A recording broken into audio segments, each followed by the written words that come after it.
Sabe aquela sensação de ter que escrever sobre uma ideia complexa e paralisar?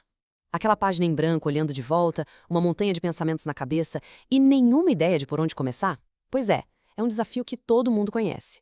Mas e se houvesse um jeito de trocar essa ansiedade por clareza e controle?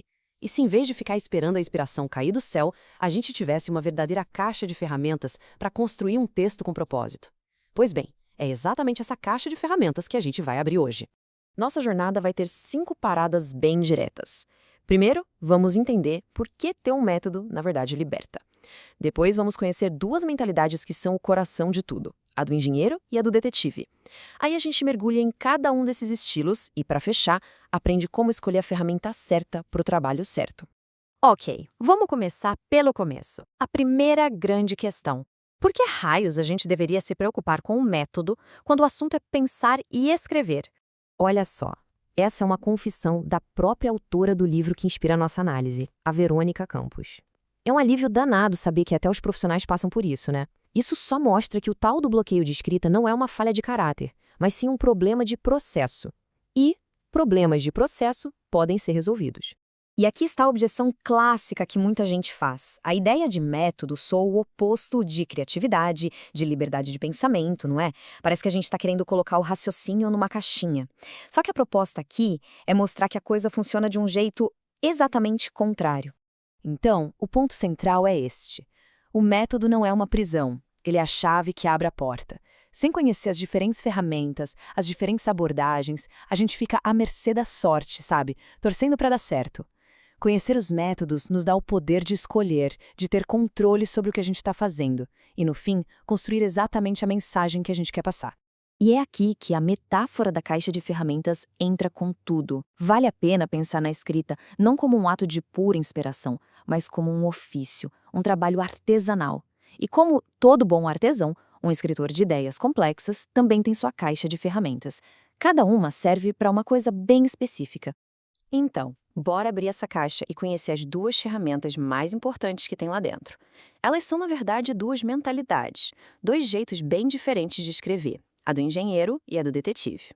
Este quadro aqui é como se fosse o DNA de cada um dos estilos.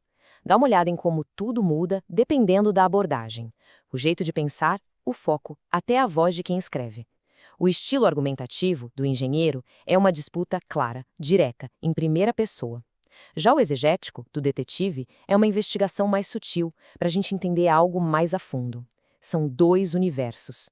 Para simplificar, o resumo da ópera é o seguinte: o engenheiro foca num problema, numa briga entre ideias, e a meta dele é construir um argumento, provar um ponto. Já o detetive foca num pensador, numa obra, e o objetivo dele é investigar, interpretar e aprofundar a nossa compreensão sobre o que já foi dito. São duas missões completamente diferentes.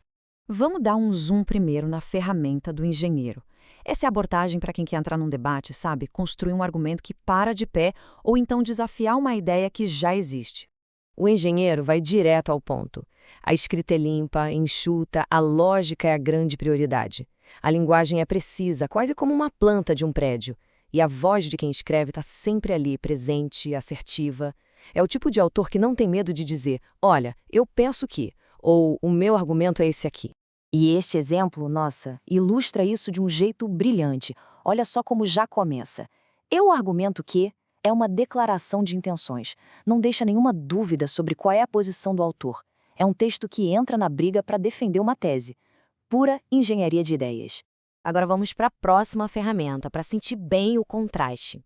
Chegou a hora de vestir o chapéu do detetive. Aqui, o objetivo não é ganhar um debate, mas sim solucionar um mistério, o mistério do significado de algo. O detetive é um intérprete. O trabalho dele é mergulhar na obra de um autor, levando em conta o jargão daquele autor, o contexto da época, as pequenas nuances. A linguagem pode ser mais elaborada, mais rebuscada, porque a ideia é tentar capturar a complexidade do pensamento original. A voz do autor fica mais nos bastidores, como um guia que nos conduz pelas ideias de outra pessoa. Percebe a diferença? Aqui, a autora não diz "eu argumento que". Ela interpreta a imagem que o filósofo nos oferece. A frase é mais complexa, a análise se concentra em decifrar o que o pensador original quis dizer. É um trabalho de escavação intelectual, não de construção de uma tese própria. Certo. Então, de um lado o engenheiro, do outro o detetive. Duas ferramentas muito poderosas. A grande questão agora é como escolher qual delas usar e em que momento. A verdade é que a maestria mesmo não está em escolher um ou outro, mas em saber combinar os dois. Os melhores textos fazem isso.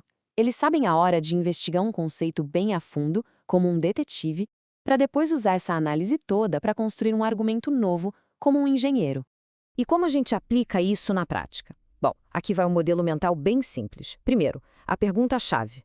Qual é o objetivo final? É provar um ponto ou é aprofundar um entendimento? Segundo, qual a natureza da tarefa? É uma disputa de ideias ou é a interpretação de um texto? A partir daí, a escolha da ferramenta, engenheiro ou detetive, fica óbvia. E por fim, é só escrever com a confiança de quem sabe que escolheu o instrumento certo para o trabalho. E a reflexão que fica é essa. Pensar na escrita desse jeito, como uma escolha consciente de ferramentas, transforma completamente o processo. Deixa de ser algo assustador para se tornar um trabalho de artesão de ideias, pronto para construir ou investigar com total clareza e propósito. No fim das contas, a escolha da ferramenta certa muda o jogo.